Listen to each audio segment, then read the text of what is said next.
Hello and welcome to another episode of Talksicology, brought to you by Recovery Unplugged. Here at Talksicology, we talk all things addiction, recovery, and mental health. Tonight's guest, Recovery Unplugged's Executive Director, Christine Gregorio.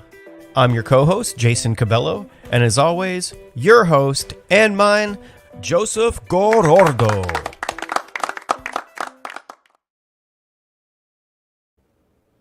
Just me once again, ladies and gentlemen. Welcome to another episode of Talksicology. Joseph is out there in Georgia, or in transit back home from Georgia, out there, doing his thing, saving some lives. So, Joseph, get home safe. It's been a while since the two of us have been on together on our own podcast. So, hopefully next week we will both be here. But yeah, welcome to Talksicology. The greatest podcast, as Joseph likes to say, about addiction, recovery, and mental health. That's on at 8 p.m. Eastern here at Recovery Unplugged. Definitely the best there. So yeah, just me. It's hard to banter with myself. What's up, James? Good to see you, man. Having some serious weather here in Austin, Texas. Some thunderstorm warnings and tornado warnings. So if it pops off, please forgive us. That's not in my control. And if you see a little three-legged thunder baby bump on my lap, my dog is terrified of the thunder. So we'll see what happens. Hey, everybody, Barry, check it out. Look at you. So Barry is, if anybody doesn't know, Barry Ryman has a podcast that's on Wednesdays at noon Eastern, and called Rhyme and Reason. I had the privilege and the honor to jump in as co-host because Zach was doing his thing, saving lives. And there's Joseph, always chiming in, still supporting. He's stuck in Georgia, so yeah. So anyway, let's jump into press, radio, and film. Press, radio, and film.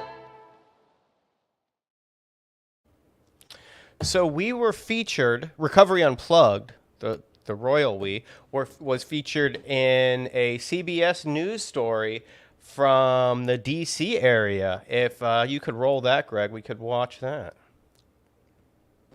Now to a problem facing far too many Americans, drug addiction. Without treatment, it can have deadly consequences. U.S. health officials say on average, nearly 300 people die every day from a drug overdose. In tonight's Eye on America, CBS's Nicole Killian takes a look at a new approach to rehab that is hitting all the right notes.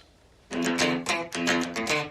Aposporus has found the right key to her music and to life. It's a form of meditation for me. A life nearly lost to illicit drugs. I could be passed out for 6 hours and not know what happened. The 28-year-old's addiction started with painkillers. I was introduced to opiates at a very, very young age from all my injuries. How young? Honestly, 8 years old. 8? Yeah, just from being hurt and stuff like that. She was a Division III collegiate soccer player when she suffered an unrelated traumatic brain injury that put her on a destructive path to heroin, crack, and fentanyl. She went into rehab 3 times, at one point dropping to 80 pounds. Was that a wake-up moment for you? Yeah, for sure. I was what's the point of living, essentially? It was sink or swim, and for a long time, I was sinking. Might be old man, I don't know. Until Recovery Unplugged struck a chord. The Virginia Treatment Center uses music therapy to get people sober through song. We're using music as a way to get to people that it hits them in their heart. David Engwall is the director. He says 80% of people who come through his doors complete the program, which features weekly concerts. No experience required to play. One fine day.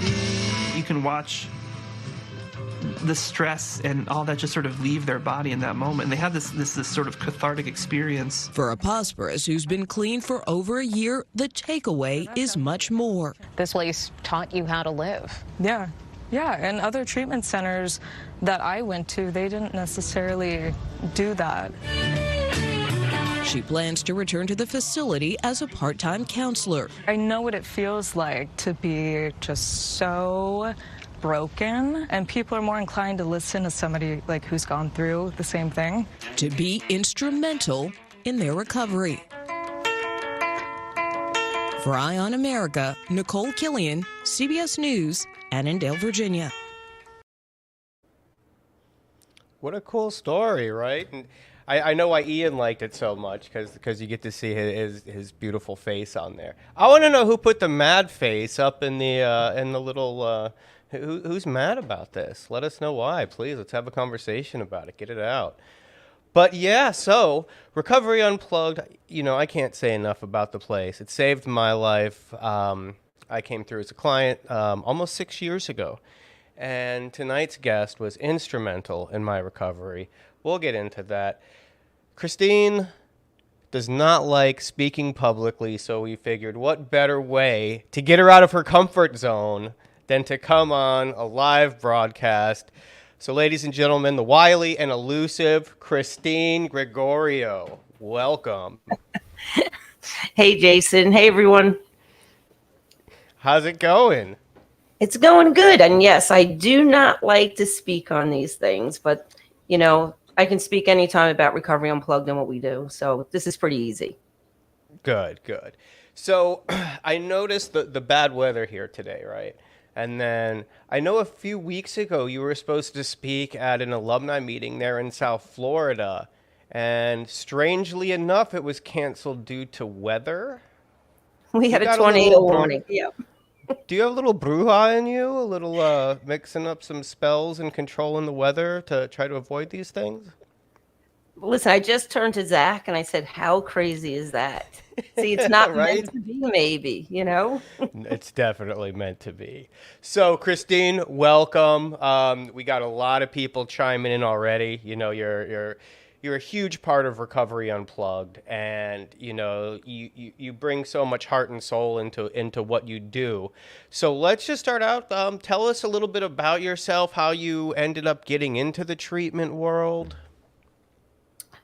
Well, it's a funny story. I was at a meeting and someone came up to me and said, hey, I heard you looking for a job. And I said, absolutely. And they said, you want to interview at Recovery Unplugged? Well, actually, it was Harmony Treatment Center back then. So, I came in, I interviewed. Rob did not want to hire me. I'm just putting that out there. But, Paul and Michelle had my back, and I was hired. And I was actually hired as the receptionist at Recovery Unplugged. There was only a handful of us, and, we had to do everything. So I started out at the front desk. And how long was Harmony Treatment around before you started? Were you there from the inception? I was one of the first employees hired. Wow. So I was with them before we were even open the doors. We were getting ready. That's amazing. So you've seen everything. Yes. You've seen everything. So what about your own personal story? What qualified you to want to get into treatment, and like a little bit of your own background that leads you into, wanting to help people? Well, I think, my family always jokes about, that I'm running a treatment center, right? Because I went to so many treatment centers. And, I was that chronic relapser. Mm-hmm. Would go into treatment, come out, go to detox, come out, relapse. So over 15 years of that, of going in and out of treatment. Wow. And how long now are you clean and sober? It's going to be 10 years this January. Wow. Congratulations. Thank you. Yeah, it's crazy. So for you, what made that ultimate change that time? Because, I can relate, I was the first time that I ever had somebody reached out to a friend of mine saying that I needed to go to a meeting or I needed help. It was 7 years, and for me, it was 19 treatment centers before I went to Recovery Unplugged. And for me, it was always that one more, because, my disease would let me go to treatment, let me be like the model client. And, I would gain all this hope, right? None of it went to waste because it ultimately led me to where I am today. But that disease would tell me as soon as I got out, you did great, you did awesome. Let's get one more. and then we'll start this recovery thing. And that one more lasted like 7 years. So what was it that finally clicked to you? Was it something that you did differently? Was it a psychic change? Well, I think, people ask me that, and even my family asks me that a lot. Like, what made you decide this time to, stay clean? And there was plenty of times, like, we all had the intentions of staying clean. But for me, it was every time I'd get some clean time, the guilt and shame and not doing the work would bring me right back out. So I didn't have to deal with anything, And the ironic part is I was living in the park across the street from the Lake Worth facility. Oh, shit. And That's crazy. that's insane, right? So that's a aha moment every time I drive past that park. Do you want to hear? I'm sure I told you about this when I first came into treatment. 10 years ago to the day, actually, I know this because Adam Yaka, the Beastie Boys, died 10 years ago. And when I found out, I was working in a phone room that is now where Richie Supa performs and has groups. That is Recovery Unplugged in Fort Lauderdale. It used to be a call center. And I was working in there to support my habit. And I was the most miserable I'd ever been in my entire life because, I hated my job. I was only doing it to support my habit and, selling like bullshit vacation packages. And one day, this guy like listened to my whole spiel and he was like, "What kind of fucking scumbag person are you that does this for a living?" And I was just like, I hung up the phone and left. And then the next time I went back, I had no idea where Recovery Unplugged was. So I got picked up for detox and ended up there. And I was just like, this is saying something. This is some sort of God moment. I don't know what's happening here. And that was the day I met you. I remember you telling me that story. And, Yeah. I think what it was for me was I couldn't die because I tried. I couldn't get high anymore. And I was just so tired of scamming and trying to find the money to buy the next one. I was exhausted mentally, physically, right? And I, didn't make a decision. I got a phone call about 3 a.m. from my son. And he said to me, and he's called me many times, and he said, "Mom, where are you?" Because I had been missing, right? I wouldn't answer the phone. And I don't know what it was. I was just exhausted, so exhausted that night. And I said, meet me at my mom's house. And he did. And I walked in and, wish I can tell you that everybody was happy to see me. Not at all, Right. And, and I made that decision that I would give it one last time, Narcotics Anonymous. That's what works for me. And I promised them I didn't go to detox. And I know they hate when I did not go to treatment this time, because I was even too exhausted to wait on a med line. Wow. Right. So I detoxed myself on my mother's couch, and I lived on that couch for a couple of months. I wasn't allowed to go past a certain area in the house because I had robbed her so many times. Jeez. And I told them, give me, 5 or 6 days and I will go back to the meetings. And then, of course, we all know you start feeling a little bit better. And my mom says, "Well, you going to a meeting tonight?" And my first impulse was to say, "No, I don't feel well." And for some reason, I said yes. Right. And I walked into the meeting, and it was the same meeting, my first very Narcotics Anonymous meeting that I had attended like 15 years ago. And it was some of the same people were in there. And I just held on for dear life. Every day I wanted to use, but the difference was I actually told on myself. Like, all the years going in and out of the rooms, I never would tell anybody that I was dying on the inside, right? Everything was, I'm fine, but it wasn't. So, this time around, I raised my hand every night I wanted to use. I reached out to people and said, I want to get high. And, one day went into the next. And I wish I can sit here and say, oh, my life just turned around. It was a lot of work. I put in the work, to get my family back. And so I just continued, and one day led to the next. I had another day clean, another day clean. That's what I love about meetings, and especially like I went to the same meetings that you did in South Florida. Just the recovery, that you get out there, it's just like, I didn't get any judgment because I would, like I said, 7 years, going to meetings, getting a sponsor, starting to do some work, lying through my teeth about what's going on. And then every time I came back, it was like, we've been waiting for you. But it took me a long time to realize that being the most important person in the room over and over and over again, and them clapping when you came back, they weren't clapping because you relapsed. You know what I mean? They were clapping because you made it back, because so many don't. Now, so using when you did in South Florida, were you part of the whole pill mill thing with the opiates? Yes. I actually Yeah. ran 2 pain management centers. Whoa! So- I probably ran into you because I did the same thing. For those of you who don't know, Broward County, Florida, at one time, I'm not sure if this is accurate or not, but I had heard this, that about 80% of all manufactured oxycodone were going to Broward County, Florida. Because, I mean, if we're just talking about Commercial Boulevard, which is, right in the heart of Fort Lauderdale, if east of I-95, between I-95 and almost the beach, there was just pain management clinic after pain management clinic. And there was a loophole in the law where there wasn't a database. So one could go in, and these places were one-stop shops. They would get doctors out of retirement for their what is it, the DEA number that they need to write scripts, get the doctors out of retirement, and they would just write, you would come in, sit down, how are you feeling? What's your range of motion? Does that hurt? Yes. Here's 100 oxys, and then 100 Vicodin for breakthrough pain, and we're having trouble sleeping too. Here's some Xanax, and just anything you wanted. And then you could go right next door to the next one, and it was like the fucking Wild West for so many years. It was So you were insanity. So when that got cut off, were you still using at that point? Yes. That was, talk about anxiety. I remember going to my doctor, and I probably had taken the last pill the night before because I could never save mine. I remember going to my doctor's office, and the door was just locked.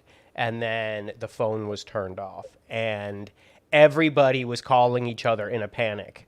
And it was like all of a sudden street value for 30 milligram oxycodone went from like $5 to $15. And then within a few months, they were $20. And then I don't even know what they are now. They're probably like $50, $40.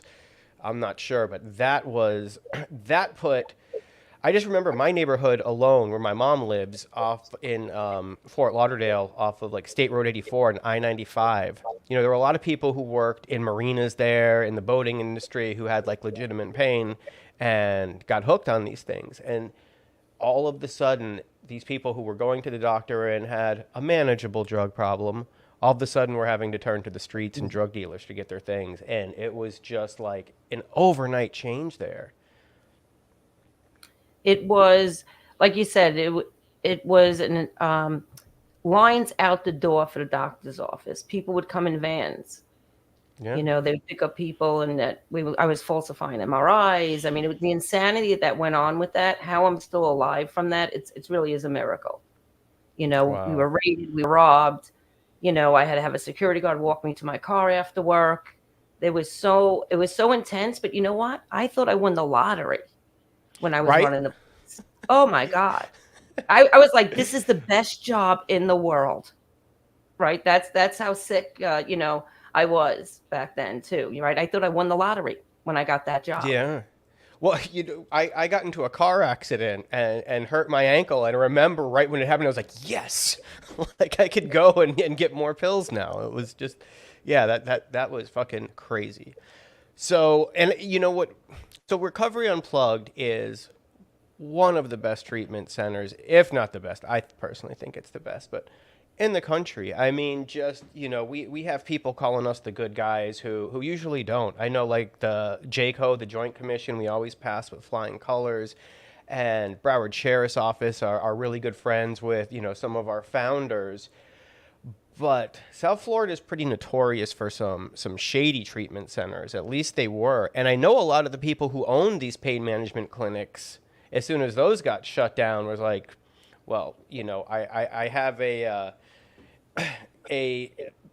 this client base that, if I flip over this way, I could still keep these clients. So I know a lot of Florida, people from Florida actually have a bad rep because of those treatment centers. Well, especially there was a time there where, in South Florida, every treatment center had a bad name, right? And that's when really Recovery Unplugged was starting to grow a little bit, and the amazing part is that we stuck it out, and, we have a phenomenal name in the community, right? Because we actually are here to help the clients. And I think that's what I love about the ownership and the leadership is that we're truly here to save lives. It's always about the client and what can we do better to help someone. Right. And I know, the vision started with Paul Pellinger, who was driving a client from prison to treatment or something like that. I don't remember the exact story, but it was this guy who really didn't feel much like talking, and Paul put the radio on and played a song, and then had an immediate breakthrough with this guy. And that's where I guess the initial idea for music assistant treatment came.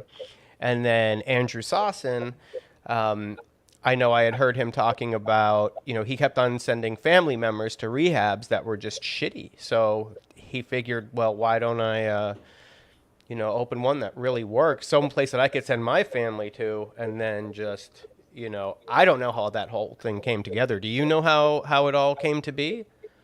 Basically, they got together with this, Paul had this vision, and Andrew, wanted to help people and make treatment better, and then Rob came into the picture, and they just put it together. I mean, when we first opened, and it was Marshall also, it was the four of them and maybe like five employees, right? And they, put this vision together, especially with the music, and we just kept growing and growing. I mean, like I said, it's really easy to sell Recovery Unplugged, right? And I think, even till this day, I try when we get new employees, right, is how important the music is, right? You could use that for relapse prevention, or use it in everyday life. Like, I'll give you an example. My go-to song is the Red Hot Chili Peppers, Under the Bridge, because that song will remind me of the last day that I was using, right? So I use that even today when my life has gotten really good, right? The cravings are better.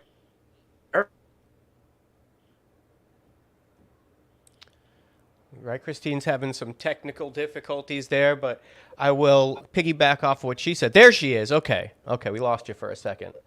We were scared. So tell us more about the Red Hot Chili Pepper song. So you can use that, like I use that song, right, as a reminder. It brings me back to the last day I'm using, right? Even if my life is phenomenal and I have a really bad day at work, right? And sometimes you just want to say, screw this, I'm done. I put that song on, and it reminds me of where I've come. It brings me back to living in that park, right? So it's really important that everybody, I feel, should have that. So have a song like that. You just gave me chills, and I don't think I've ever teared up on this podcast before, but you brought me back to when I was in my first day of treatment at Recovery Unplugged.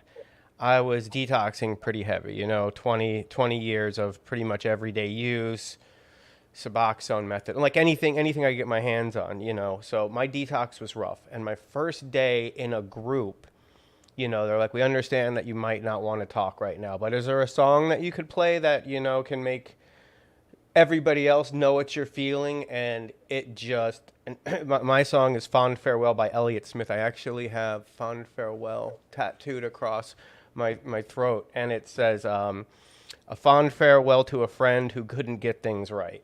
And I used to relate to that song as, this is my farewell song. You know what I mean? This is what I want them to play at my funeral.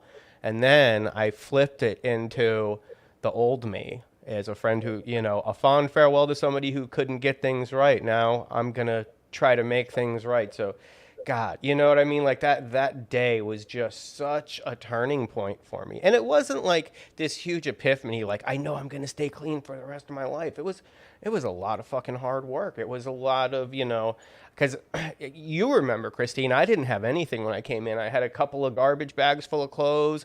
I pretty much hemorrhaged my mom of, all of her money. And it was just like, I didn't have much to look forward to, It was just like, I just didn't want to be sick anymore. And I just wanted to every day try to get a little bit further away from that person that I used to be. And, I continue to do that like every day. And,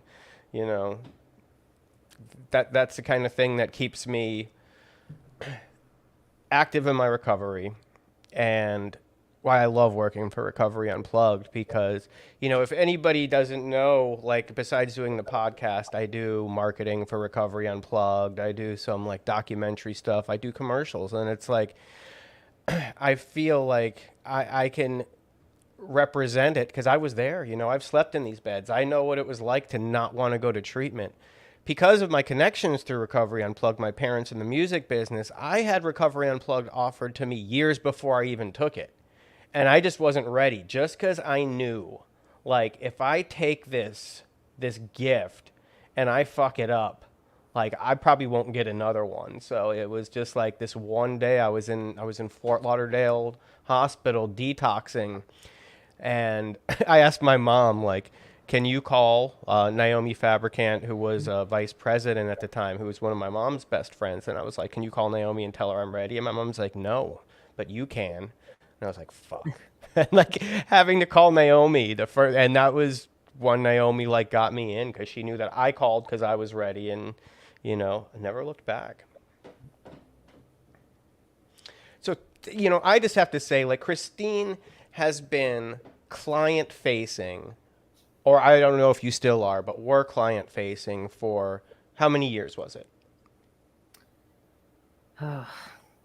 Up until now, I still do it. I try and do it up until now. Yeah. So, I mean, you've dealt with thousands of clients, right? You've met thousands of clients and been part of their recovery.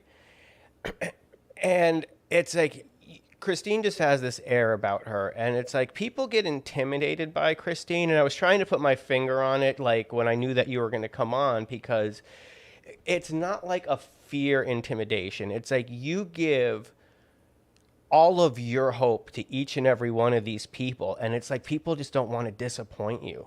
Because I've seen you, clients come like run. I remember this one time I was working as a tech, and Christine comes over and is talking to me, and we're like, oh, where's so-and-so? And we look, and they climbed out of their bathroom window to leave. When we say AMA, that means against medical advice. That means somebody left before it was their time to be discharged. So these two people in one of our facilities ran out the window, and then Christine just looked. She's like, the fucking doors are wide open. We don't lock anything here. But they climbed out of the window and sneaked away just because they knew that they wouldn't be able to look at you and say, like, I'm going to go, I'm going to go back out there. And you just have, everybody, I've never met anybody who says anything bad about you, other than like they're a little bit scared of you. Yeah, I don't know why. Healthy. I'm the easiest person. So that's, people say that, but I'm the big softie. I'm always the one to, everybody should have a chance, right? I'm a real believer in giving people multiple chances to come back, because if, who knows when they're going to get it. And Jason, we know a lot of people that have come through Recovery Unplugged multiple times, and now are clean. Right. Yeah. And, I feel as long as someone is breathing, they have an opportunity to change their lives. Absolutely. So I know that you're in 12-step yourself, and that's an abstinence-based, program. And the world has changed a little bit in their view of abstinence-based versus what we call MAT, which is medically assisted treatment, such as like long-term Suboxone use and other things. Has your opinion changed on things like that since you've been working in treatment? No. I still stick with what works for me, right? So, but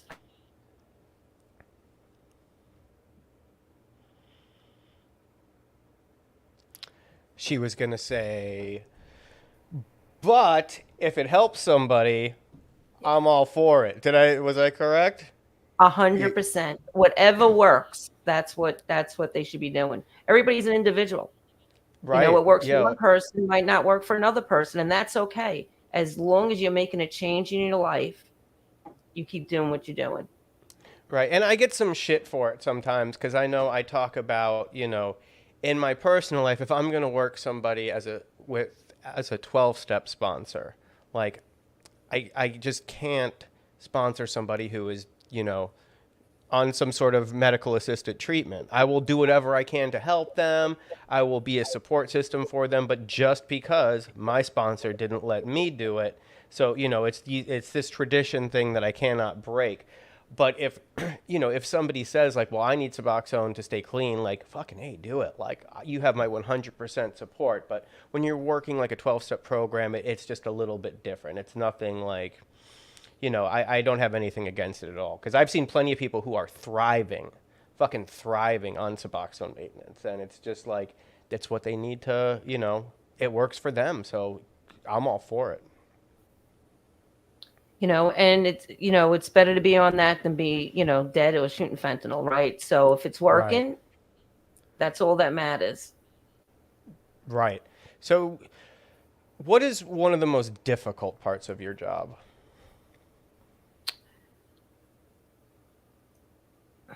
The employees. No, I'm just kidding. I think the most difficult part, honestly, is the families.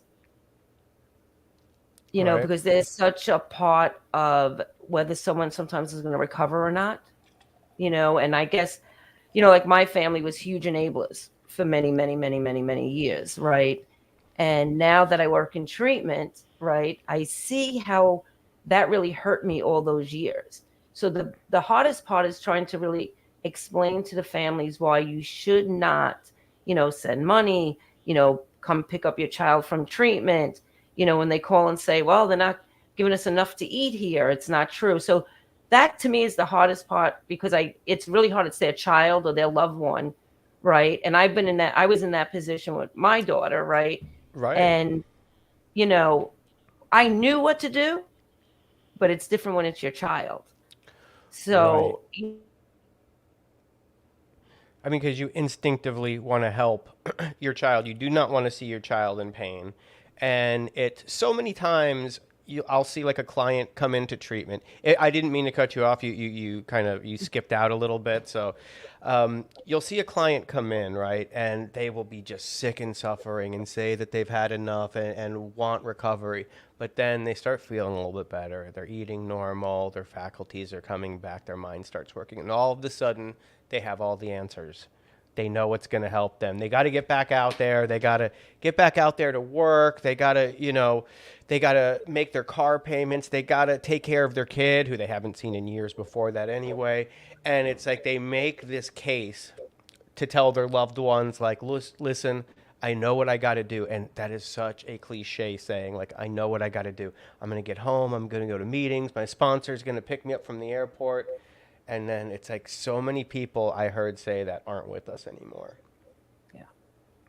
And I think the hardest thing is, I try and say it in a loving way to the families, right? Is would you rather your child be mad at you or would you rather be burying them? Right. So yeah, right. Just like Ian just asked, like, yes. What can a family member do? It's trying to set boundaries with their loved one, and it's. Sometimes you have to cut them off financially. Sometimes you have to say you can't come home unless, you finish the program. But then it comes back to like, and I've heard it a million times, like, okay, then I'm going to go on the streets. And nobody wants to see their kids go on the street. So what's your advice to something like that extreme? We tell them, do family program, go to counseling, go to a support group. Right. And it's still better to have your child on the street than burying them. Good point. But it's hard for them to understand that, right? Until something really does happen that's drastic like that. But, what's out there now, that really is the reality of it. There aren't many relapses. It's usually death. Right. So Right. It's really simple, but it's a hard thing for the family to understand. And it's really hard to say to a family member, right? when they, don't set those boundaries. Sometimes you have to be brutally honest with them. I feel like it's a right, like I have to say that to them, to let them know, this is really serious. Yeah, and I mean, it's so sad, and we've talked about on here before, where there are those people who like, and you could tell their families, if they go back out on the streets, they're going to die. It's not if, it's when. And I mean, so many people who I was in treatment with alone, like, when I was in 2016, I think so. So when you're in treatment, you're in for a 30-day program, and people are coming and going. So you're in there, you get there the first day. I think the average would probably be about like 20 to 25 people, right? So then every day, some people leave, new people come in. So, I'm terrible at math. So you're dealing with, you meet a lot of people who are in these groups with you, staying in residential with you. And I know more than half the people that I was in treatment with are no longer with us. And it's, and there's so many of them that you just knew, like the way this person uses, it's not sustainable. It's not going to last. And then there are some that shock us, right?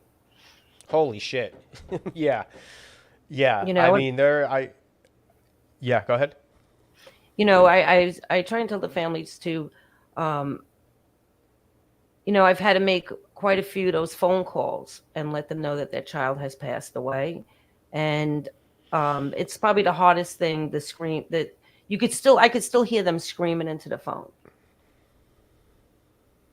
And that's the reality. And I do think, and that helps me in my recovery too, because I was like you, Jason, I didn't care if I lived or died, right? I used to, I figured they were better off without me anyhow. But now, it's totally different, right? I look at it like, what would my kids do without me being here, right? Who would walk my daughter down the aisle, So, it's really hard, And there are some families that, listen, some of our clients have passed away, and the families were still enabling, and I still keep it.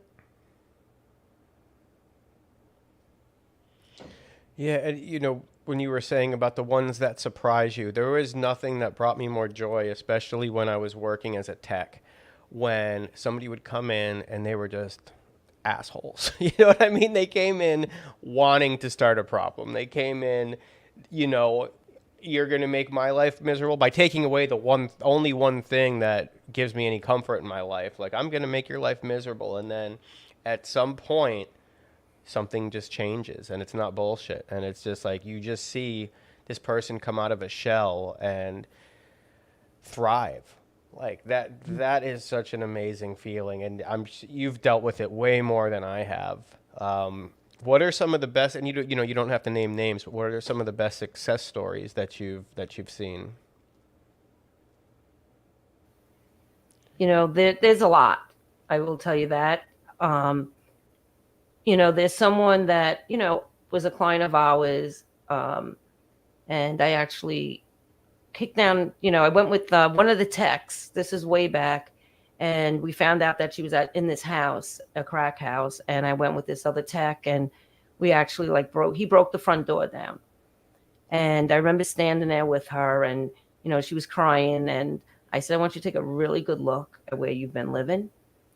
And she walked out of there, and she's gone on. She's just graduated with her bachelor's, and she wrote a paper.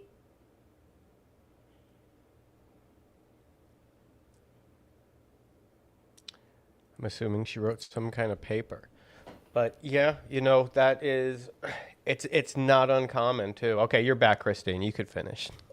I mean, she wrote a paper and she's graduated, and that was life-changing. There's so many success stories, that, clients that have come in and they've been with us 6, 7, 8 times, and they're doing these amazing things with their lives. I mean, we have a lot of success stories like that.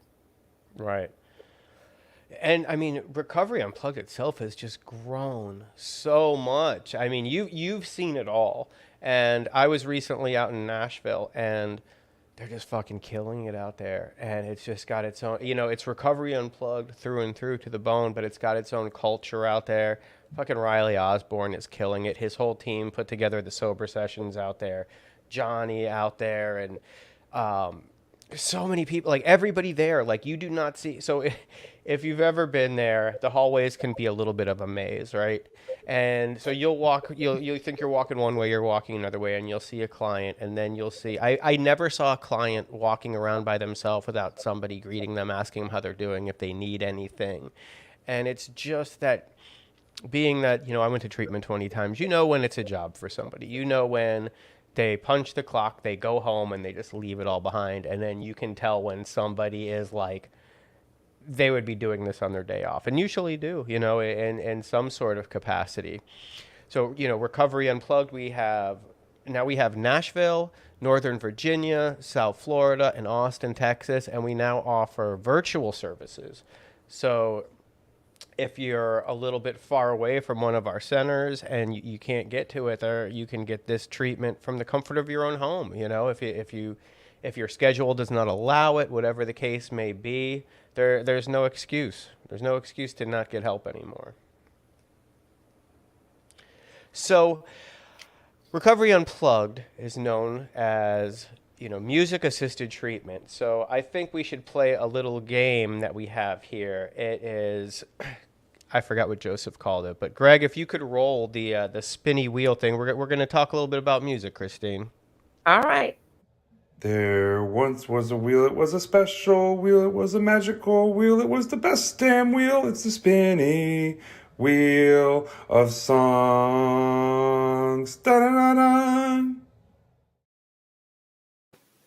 All right, so we're going to spin the wheel to see what it lands on, and then you give me 3 songs that from said category. So Greg, roll that spinny wheel.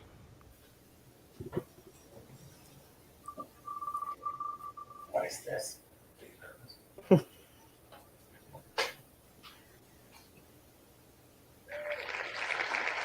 A song that gives you gratitude. Give me 3 songs, Christine, that give you gratitude. Me?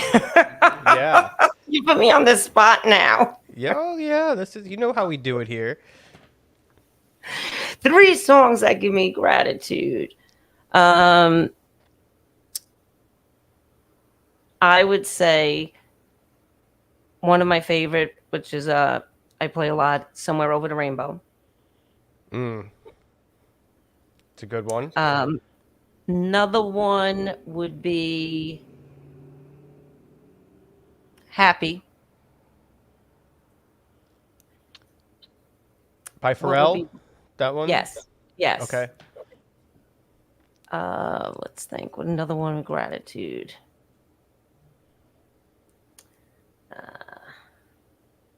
I'm drawing a blank. You put me on the spot, Jason. Well, you could use the Red Hot Chili Pepper song, because I'm sure Oh, it reminds you okay. of a I place didn't know that you if you don't wanted want me to to. use it again. I'm thinking of like Running Group. You drew a blank. Yes, absolutely. Okay. Under the Bridge. Good. Okay. 3 great songs that bring you gratitude. That's awesome. So how does it feel to see Recovery Unplugged, grow so much since its inception, when it was just, you, Paul Pellinger, and a couple of desks? It blows my mind. Every day that I wake up and I come to work, I am in awe at where we are and how much we've grown and how many people we've helped. I really, truly believe, we've had some ups and downs through the years, but there is a reason why we're here and the people that we have working here that are still here. So it really does. It blows my mind every day. Like, right. I got chills when I saw the CBS thing last night, because I just can't even believe I'm part of such an amazing place, right? And to see how much we've grown and how many people we're touching and how we're changing lives, it's really amazing. It's a blessing. All right. So what is your position now? I know you're not working the front desk anymore. I'm the executive director of Florida. Okay, so what does that entail? What's a day in the life of Christine? Basically,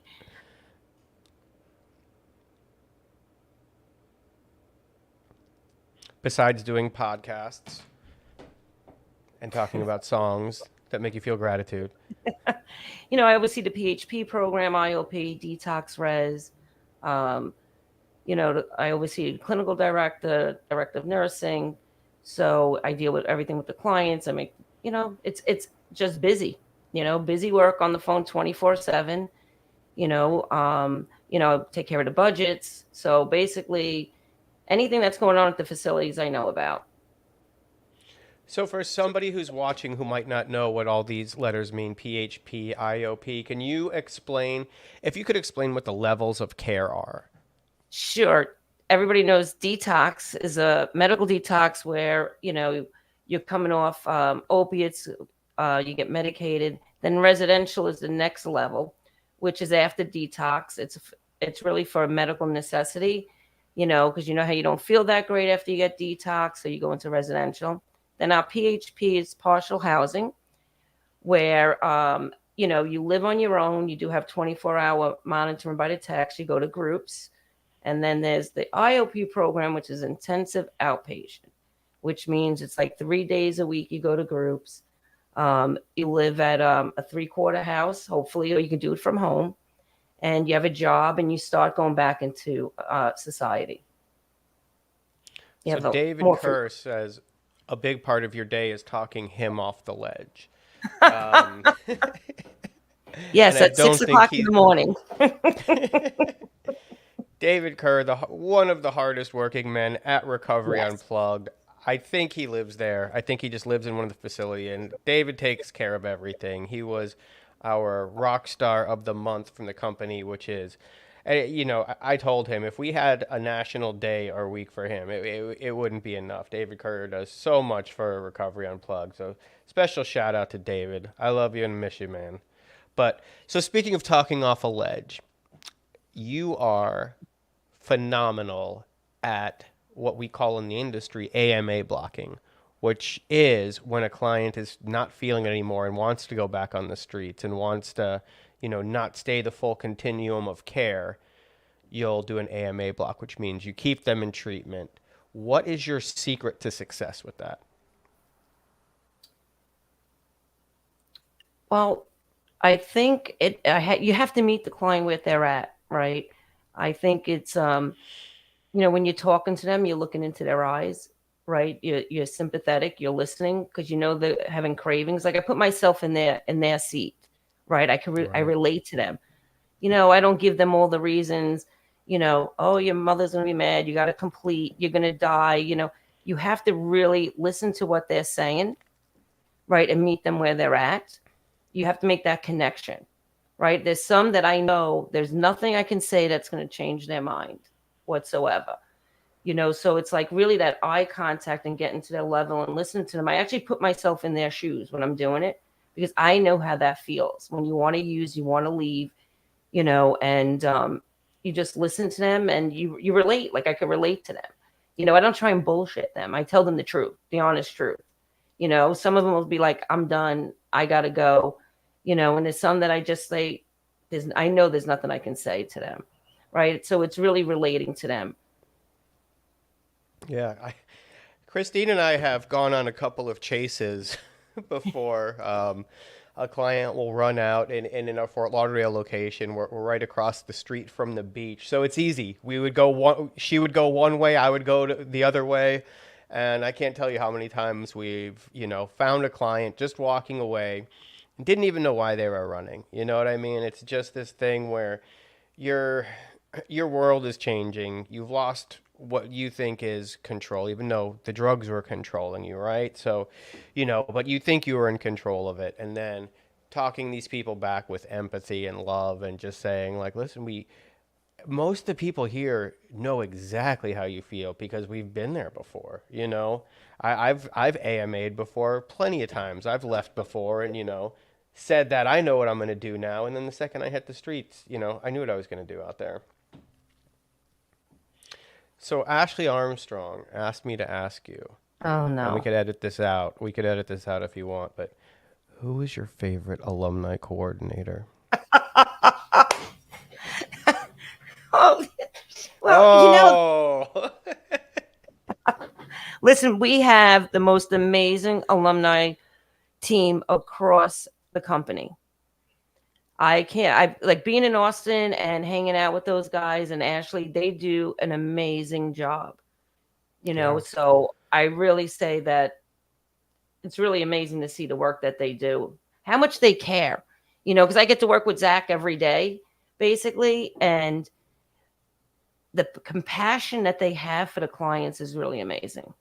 They make my job a lot easier sometimes. If a client even leaves, the first thing I do is I call Zach. I'm like, hey, this client just left AMA, get them back. And I would say 80% of the time, Zach gets them back that night. He doesn't give up. Wow. Well, okay. Zach is I don't know. He might be up there. So everybody else, we're got to work a little bit harder to catch up to Zach's energy. No, but each and every one of them are great. Like I said, I just got back from Nashville, and they're killing it out there. I got to go to an alumni meeting out there, and it's just, they're at that place right now where, the people who have been there the longest, the clients, the alumni, are like a couple years clean now and just like so on fire. Shout out to Joey if he's out there. He was our first client at Nashville. First client to walk through the door. And I got to spend a little bit of time with him out there, and he is just such a good person, man, and loves everything that we do, and just embodies like that. That's why we opened up out there. You know what I mean? We opened up out there to save lives, and he's just one of many, many people out there who's just fucking killing it. And and I moved to Austin from Florida just because it was like, I was at Florida for a few years. I love Florida, love the community out there. But then I came out to do some videos out here in Austin and was just like, man, this place is fucking cool. This place really is great. And, my girlfriend being from Dallas, we got to move her closer to home and come out to Austin. And everybody was so welcoming, Ashley and the whole team and the whole band and everybody out there. It's just like, I can't say, and I'm speaking from the heart here. It's not just because I work for the company and I'm doing this podcast. Like, Recovery Unplugged changed my life. I owe my life to Recovery Unplugged. I'm sure I would either be dead or in prison if it weren't for this place. So it makes it a pleasure to do what I do. Do you agree? Yes, I do. Listen, I still love coming to work every morning. I love to come to work. There's never a morning I might be tired, but I love what we do here. And I actually met Joey when he was in Nashville, because I was in Nashville for about, I don't know, 2 months, I think, helping them out when they first opened up. So it's amazing to see that. Very cool. All right. So I think we're about that time when we are going to put you on the spot a little bit more with some rapid fire questions, Christine. It's rapid fire question time.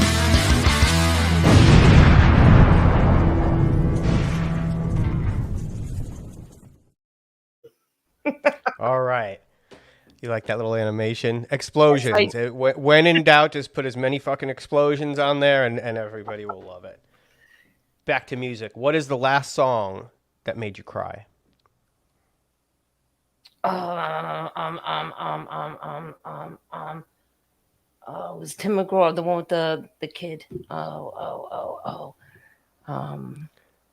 Tim McGraw, the one with the kid. We'll take that. I'm sure. The wedding song. My daughter. Oh yeah, that's it. All right.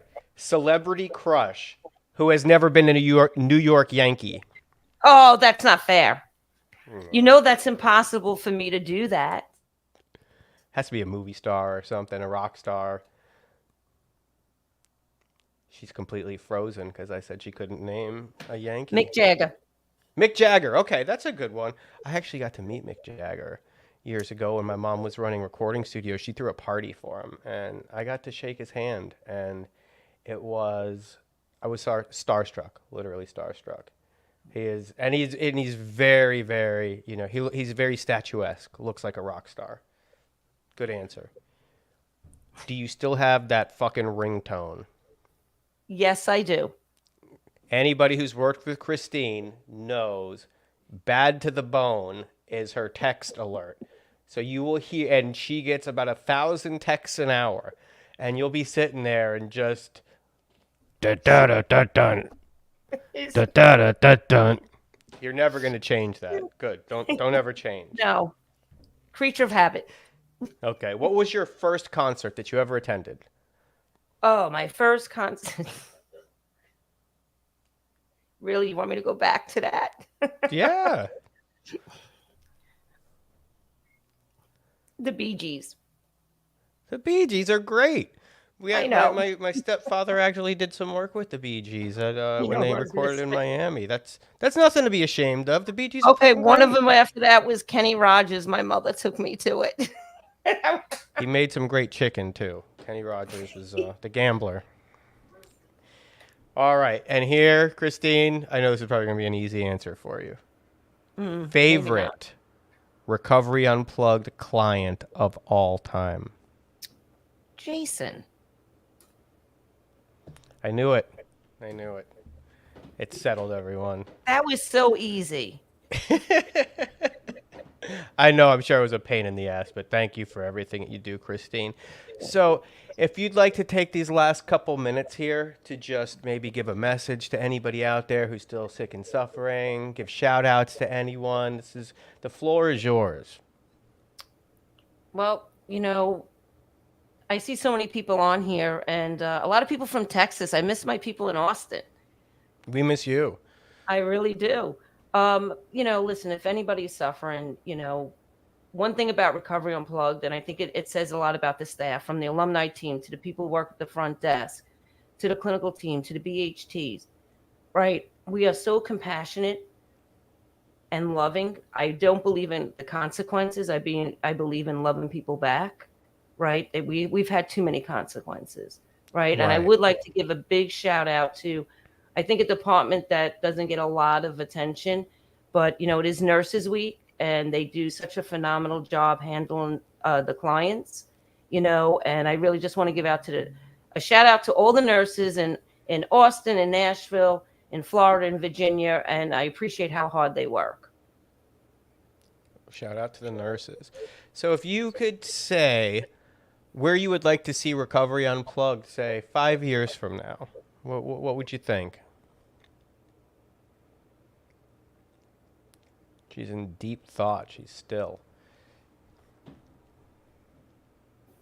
Maybe Recovery Unplugged on the West Coast, Los Angeles, Portland, Oregon. What do you think, Christine? I was going to say in every state across America. That's where we need to be. Hear that, Robin Andrew? Every state in 5 years. That's all. They can do it. Those are some lofty goals. But Christine, I can't thank you enough personally. Like I said, I met you the first day I came into treatment.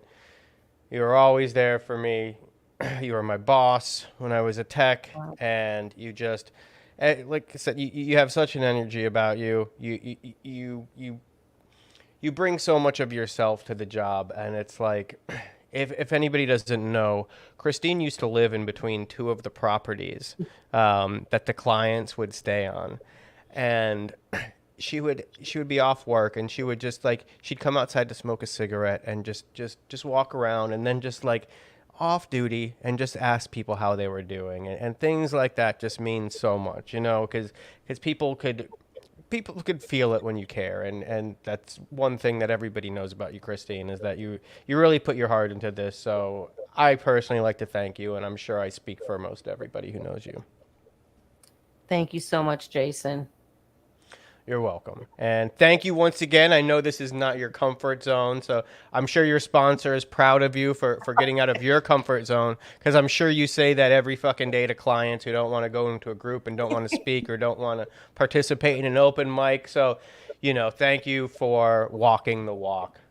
And we appreciate you. We love you. And thank you, everybody, for joining us on today's Talksicology. Join us again next week. Hopefully, Joseph and I will be back together again, reunited. It's been a while. I miss you, Joseph. Hope you get home safe, and good luck on your travels. Thank you, everybody out there. And oh, God, what does Joseph always say? There's 1,000 ways in and 1,000 ways out, and we hope you find your way. Thank you. Take care.